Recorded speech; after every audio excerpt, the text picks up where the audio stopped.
en la segunda presidencia de Perón y fue víctima del golpe del 55. Bueno, quería que conocieran todo esto que venimos transitando antes de ponerme a hablar concretamente del tema que nos ocupa. Marcela, ¿querés agregar algo en la presentación? Bueno, buenas tardes. Ustedes verán que aquí delante pusimos el retrato de Evita. Es un retrato de la época que nos fue entregado al Instituto de Investigaciones Históricas de Esteban Echeverría por el senador Julio Echagüe. Él tuvo mucha actuación política en aquella época y bueno, nos regaló porque la sobrina es Liliana. Entonces nos quedó a nosotros como un homenaje también hacia él, porque es propio de la época, son de los años en que él trabajaba y vivió toda la época, bueno, que ya sabemos o que vamos a conocer.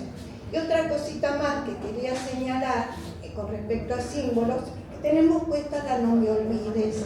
No me olvides que está acá y que está allá también. ¿Y por qué ponemos este nombre? Porque no me olvides era la forma que después de la Revolución Libertadora los compañeros en forma secreta se intercambiaban un ramito de no me olvides. ¿Qué significaba ese no me olvides? Bueno, que eran compañeros y que no nos íbamos a olvidar.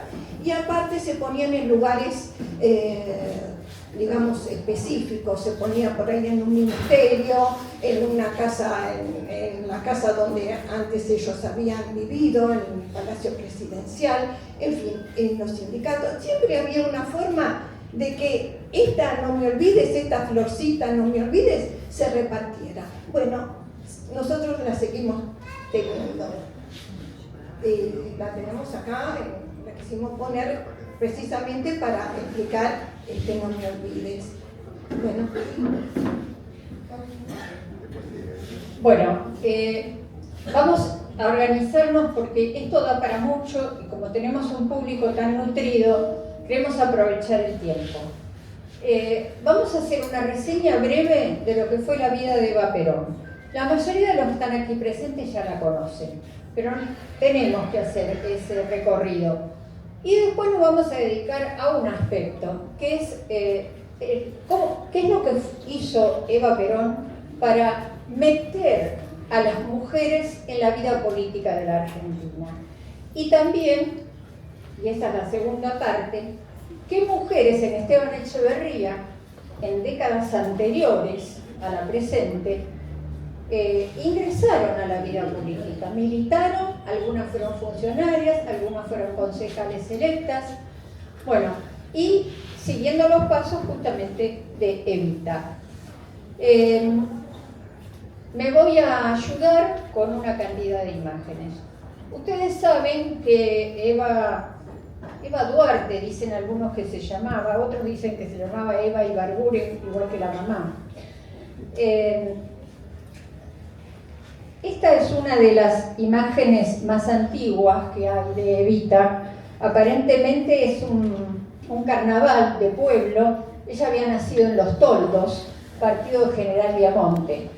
Años después fue a vivir a Junín, que es de donde dicen que viajó para venirse a Buenos Aires. Acá aparece con 3 de los hermanos. Ellos eran 5 hermanas. Las mayores 2 mujeres, después venía el único varón, Juan. Las mayores eran Blanca y Elisa, Juan, después venía Herminda y Evita era la más pequeña. La situación que atravesó esta mujer, ya siendo una niña, fue muy dolorosa, porque ellas eran hijas de un señor, Juan Duarte, que en realidad tenía una familia constituida, quiero decir, estaba casado con papeles, con una señora de apellido Grisolía, con la cual vivía en Chivilcoy, otro municipio de la provincia de Buenos Aires. Pero se dedicaba a administrar una estancia que estaba cerca de Los Toldos, y buena parte del año se vivía esa estancia, la estancia La Unión. Me parece que allí la frecuentaba a doña Juana Ibarguren. De esos encuentros nacieron todos estos niños. ¿Ustedes se imaginan que en una sociedad como aquella, estoy hablando de 1920-1930, los hijos que no habían sido concebidos dentro del matrimonio eran considerados de menor rango, digamos, eran bastardos, y no tenían los mismos derechos que los hijos nacidos dentro del matrimonio? Por lo tanto, esa situación la marcó desde su más tierna infancia. La madre, que se las rebuscaba como podía para sacarlos adelante, calculen lo que era tener 5 hijos en un pueblo perdido en el campo, como eran Los Toldos en aquel momento. Hasta poco antes o sea, alrededor de los 7 años de Evita, muere Juan Duarte. Pero unos años antes había dejado de frecuentarla porque parece que la mujer legítima le había puesto los puntos y le había dicho que se terminó la vida paralela y que se tenía que quedar en Chivilcoy con ella, porque si no iba a haber otro tipo de problemas. Por lo tanto, cuando nacieron los 4 primeros, más o menos la sostenía, le mandaba unos pesos. Después ya no, entonces doña Juana se la tuvo que rebuscar de cualquier manera. Dicen que Eva, y ella lo cuenta en La razón de mi vida, aprendió de la fortaleza de su madre, de buscar soluciones de donde sea y afrontar la realidad por más dura que fuera. Sigo, voy a tratar de hacerlo rápido. Acá hay una imagen de una película donde se supone, se reconstruye cómo sería el lugar donde vivía. Ahí la más chiquita sería Evita. Acá hay una imagen, esta es una fotografía de su primera comunión. Avanzado el tiempo se la ve alrededor de los 14 años, fíjense, el cutis muy blanco, pero el pelo bien oscuro, morocha era Evita. Ya para entonces estaba terminando la escuela primaria, ya estaba con sus veleidades de ser actriz. Ella quería salir de ese ambiente pueblerino donde se sentía sojuzgada, atrapada por los prejuicios, por las penurias económicas. Y además leía todas esas revistas de espectáculos que había por entonces, las que hablaban contaban las historias de los artistas de la radiofonía, de las radionovelas, la revista Sintonía, la revista Antena, parece que se las devoraba, las recortaba, guardaba los retratos. Ese era su gran, digamos, su anhelo desde muy jovencita. No voy a entrar en disquisiciones de cómo fue, porque acá también varios historiadores dan distintas versiones, cómo fue que dejó Los Toldos. Primero que ya no estaba en Los Toldos, doña Juana después se trasladó a Junín, donde puso una casa aparentemente de hospedaje, donde daba de comer a algunas personas, una especie de hospedaje y restaurante de comida casera, vamos a decir. Bueno, ella viviendo allí es cuando termina de convencer a la madre para venirse a Buenos Aires. Algunos historiadores hablan de un cantante famoso que pasó por allí y que la pusieron, digamos, que se convirtió en su protector y la trajo a Buenos Aires. Ya les digo, son disquisiciones. La cuestión es que Evita, teniendo 16 años, en 1835 se vino a Buenos Aires. Acá hay una imagen cómo habría sido la despedida ahí en Junín y cómo habría llegado a Buenos Aires, prácticamente con una mano atrás y otra adelante. En los años sucesivos, estamos hablando de 1935, plena década infame, situaciones de penuria económica para las mayorías populares, entrega del país a los capitales extranjeros. Bueno, no sé por qué encontramos ciertos paralelos con la actualidad, pero bueno, no vamos a hacer eso, no es el caso. Entonces, una chica que tenía esa ambición de ser artista, ¿ustedes se imaginan lo que tiene que haber recorrido, lo que tiene que haber aceptado para poder empezar a vincularse, a hacer algunos papelitos? Parece que al principio se metió en algunas de esas compañías teatrales que hacía un actor conocido y se juntaba un montón de gente desconocida y iban por los pueblos. Parece que fue a Rosario, a Córdoba, a Mendoza. Sacaba para comer, nada más. Se vestía muy humildemente, ella buscaba peinarse, ponerse la ropa de las grandes actrices y no le daba ni por casualidad. Bueno, pasado el tiempo, empezó a tener algunos vínculos también con algunos personajes famosos de la radiofonía, la posibilidad de ponerse a participar de ciclos de radioteatro. En Radio Belgrano, ahí se ven algunas imágenes de ella, y se relaciona con otras artistas famosas de la época. Marcela, ¿vos tenías alguna referencia sobre algunos de los ciclos que hizo en la radio? Sí. Bueno, Evita en el año 1943 a 1944 tenía un ciclo que se llamaba Ciclo Heroínas de la Historia. En este ciclo, que se transmitía de lunes a sábado a las 22:30 por Radio Belgrano, auspiciado por Jabón Federal, ella contaba la historia de heroínas de la historia. Contaba la historia de Madame Lynch, que fue la esposa del presidente de Paraguay, de Isabel I de Inglaterra, de Catalina II de Rusia, y también mujeres del pueblo. En una de ellas era Rosario López Celada, mártir de la fiebre amarilla. No era un personaje, Rosario, una mujer de carne y hueso, sino resumía a todas las mujeres que en la fiebre amarilla en el año 1871 en Buenos Aires, que llevó 14.000 víctimas, ayudaban como enfermeras, como cocineras, como acompañantes. Entonces ella se nutría de todas esas, se inspiraba en todas esas mujeres heroínas. También en ese programa que ella tenía, que tenía mucho éxito por la forma ella que tenía de declamar, por la voz, por la emoción que ponía, también habla de esta enfermera famosa, que el 12 de mayo se cumple el aniversario de su nacimiento y por eso se festeja el Día Mundial de la Enfermera, que era Florencia Nightingale. Florencia Nightingale, llamada la Dama de la Lámpara. Esto tiene que ver después con una creación que después vamos a comentar. Florencia Nightingale era nació en Florencia, en Italia, pero de padres ingleses que estaban haciendo un consulado. Le fascinaba la enfermería, sabía, estudiaba y hace una revolución en la enfermería de esa época. Tanto es así que cuando ella sale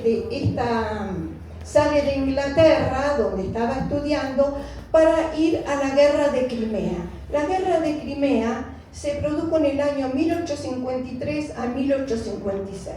Crimea, en la península de Crimea, estaba Inglaterra, Francia, el Imperio Otomano contra Rusia. No sé cómo dice la compañera, si no les hace acordar a algo actual también. Era para la salida al Mediterráneo. Bueno, ella cuando llega a la guerra de Crimea no puede entender cómo se trataba a los heridos de guerra. Era una cosa, el agotamiento de los recursos, el agotamiento de los médicos, la suciedad, el contagio. Bueno, pasa esto, en el año 1860 crea la primera escuela de enfermería, que es copiada después en todo el mundo porque hace una revolución por todas las cosas que yo le dije.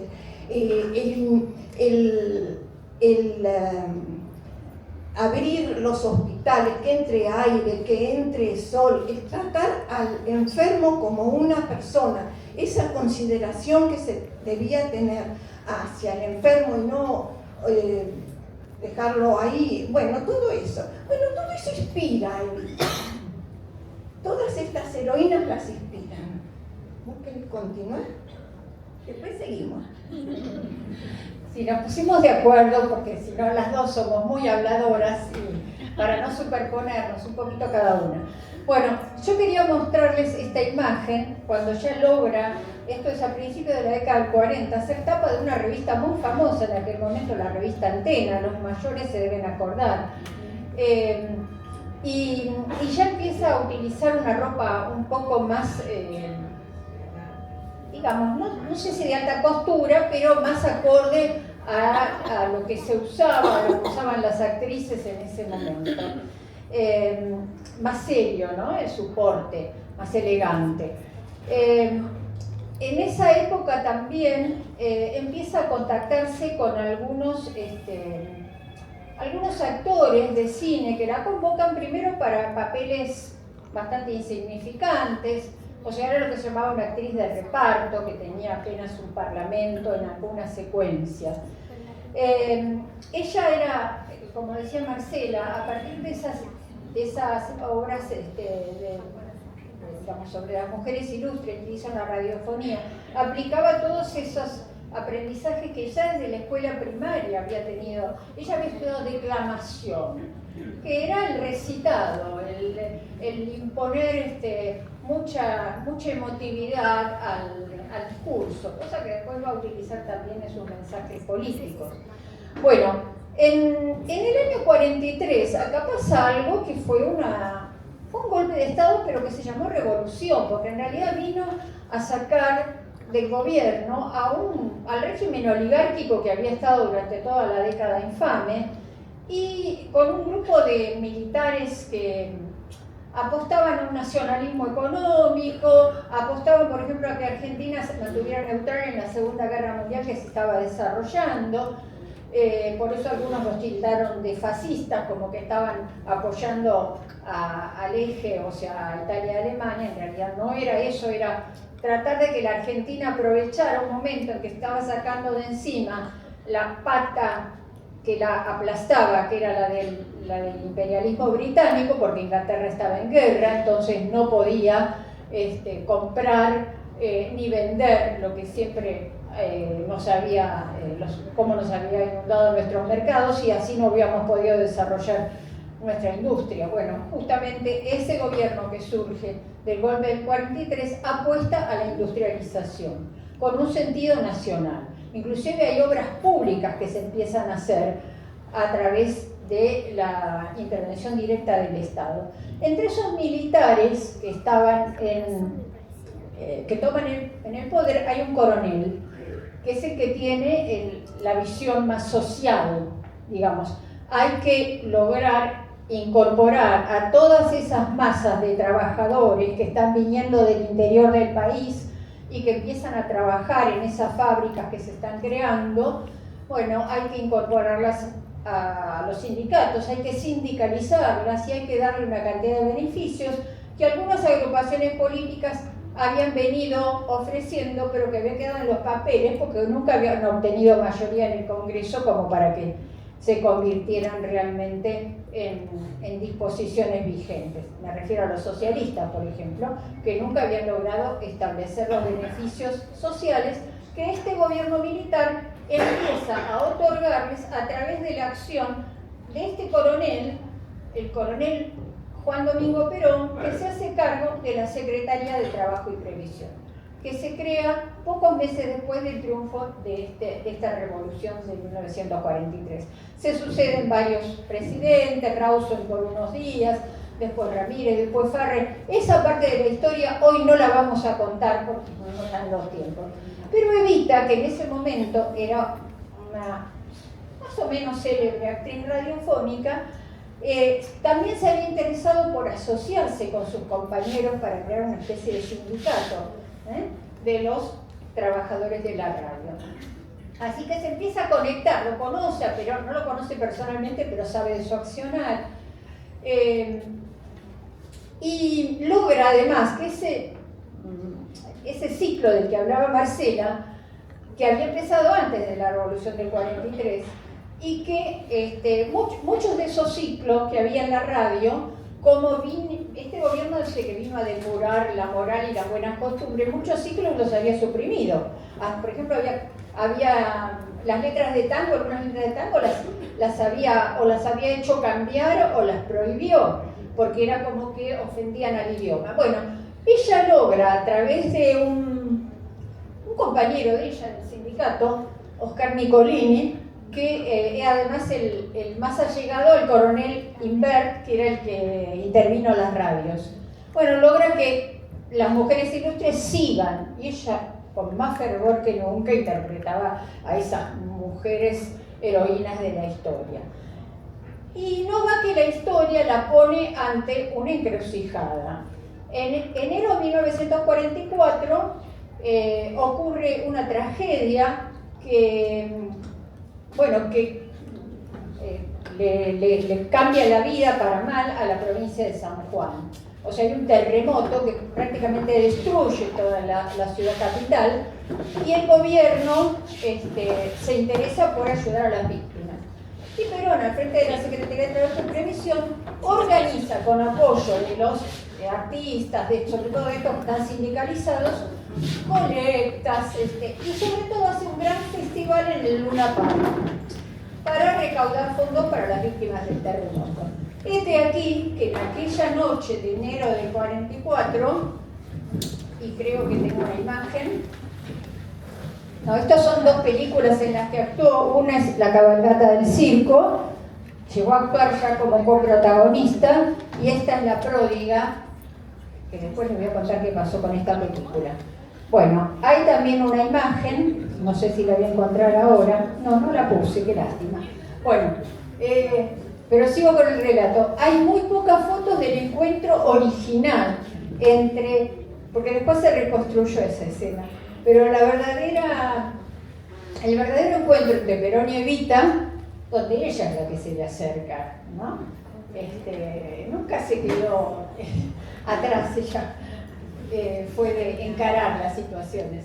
Y bueno, le dijo que si su causa era la causa del pueblo, ella siempre estaría acompañando esa causa. Bueno, le hizo todo ese discurso que hacía con las mujeres ilustres y medio que lo enganchó a Perón. Perón era un hombre viudo, había estado casado mucho tiempo atrás y tenía las costumbres que podía tener un hombre mayor, soltero, ya tenía 49 años.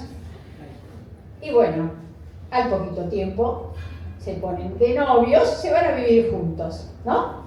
Lo cual, para el ámbito donde se desenvolvía Perón, era escandaloso, porque los militares tenían sus señoras esposas, y si tenían una amante, una querida, una mujer, la tenían a escondidas. Perón, en cambio, a Evita la lleva a todas partes, hace que lo acompañe a las reuniones que tiene la Secretaría de Trabajo y Previsión con los líderes sindicales, cuando se encuentra con los jefes de los partidos a los que también convoca, porque él está armando un frente, algo con el cual tratar de tomar el poder. Bueno, Evita siempre está presente. Nunca estuvo muchas veces escuchaba y no participaba de las charlas, pero nunca se le prohibió estar allí, y ella tampoco lo hubiera permitido. Bueno, y además el tema de, cómo va cambiando su imagen, ¿no?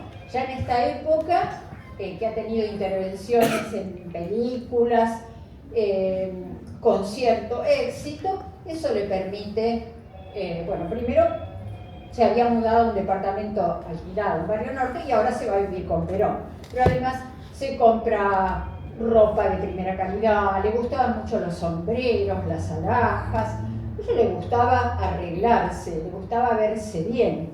Era una persona atractiva, quizás no tan atractiva como otras artistas de la época, pero sabía usar de sus atractivos, ¿no? Tenía un cutis muy blanco, muy delicado, y ya les digo, esa cosa de ir con sus palabras, con sus planteos, era seductora, podríamos decir. Bien, por ejemplo, Perón la lleva a algunos, ahí hay dos imágenes, algunos encuentros que tienen que ver, por ejemplo, al Teatro Colón, algunos festejos que se hacían para las fechas patrias, y ella va y además utiliza ropa que otras mujeres, las esposas de los militares, jamás se hubieran animado, por ejemplo, a aparecer con los hombros desnudos.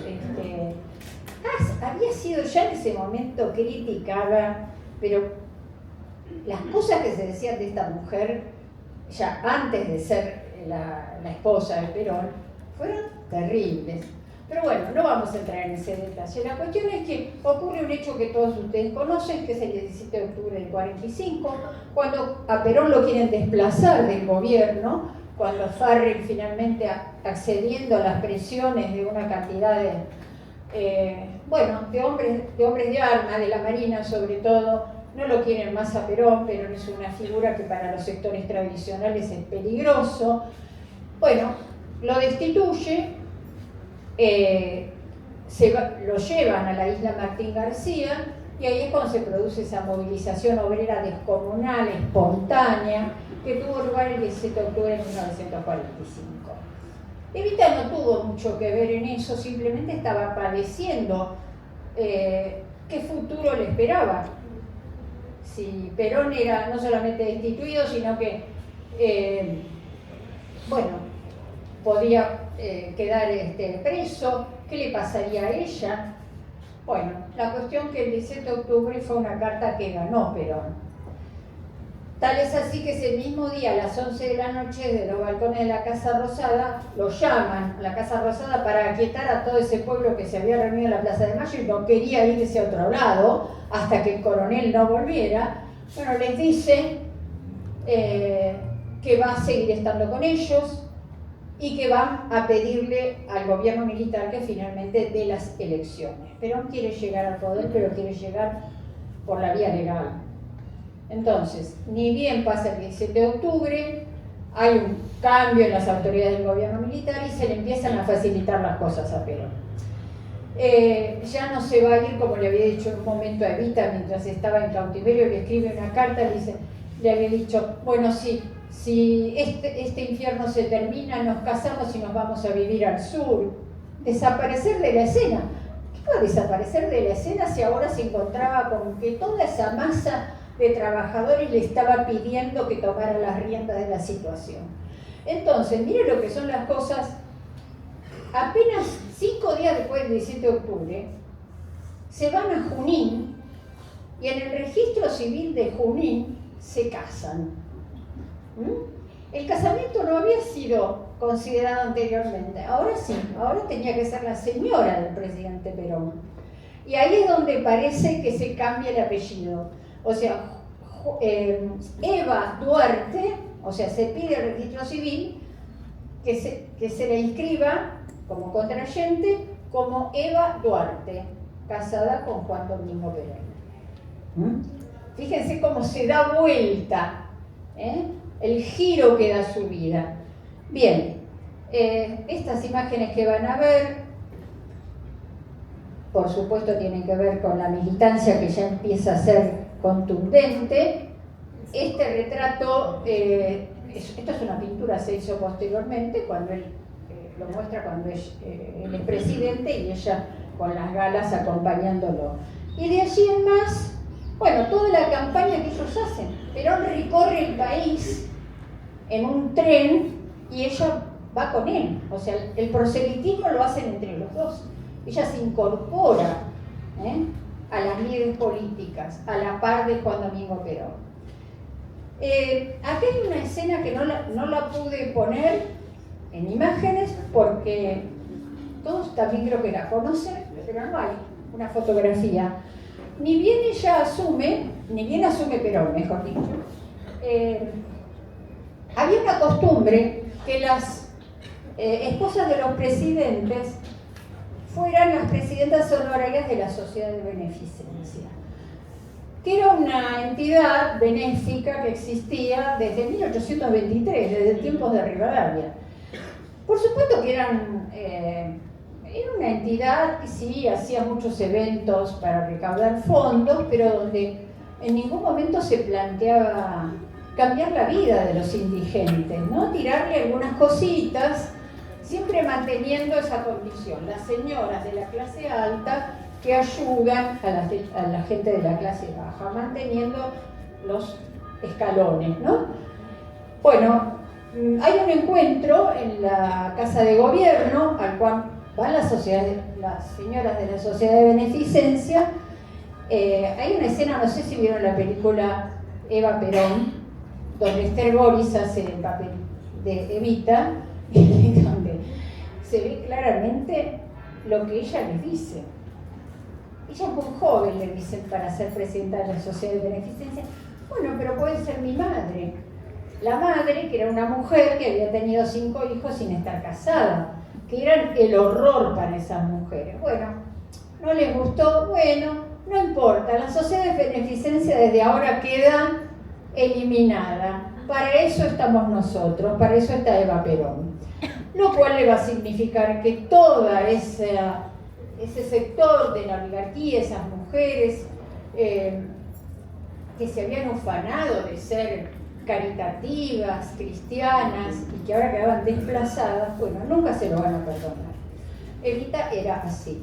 Bueno, esto ocurrió en el año 46, vamos avanzando en el tiempo. En el año 47 Perón la envía como representante del Estado argentino a la Europa de la posguerra, a países que han sufrido todo tipo de horrores, no solamente la cantidad de muertos, sino la falta de recursos económicos, el hambre. Por ejemplo, España es el primer lugar a donde va. España no había participado en la Segunda Guerra Mundial, pero había tenido antes, hasta el año 39, la Guerra Civil.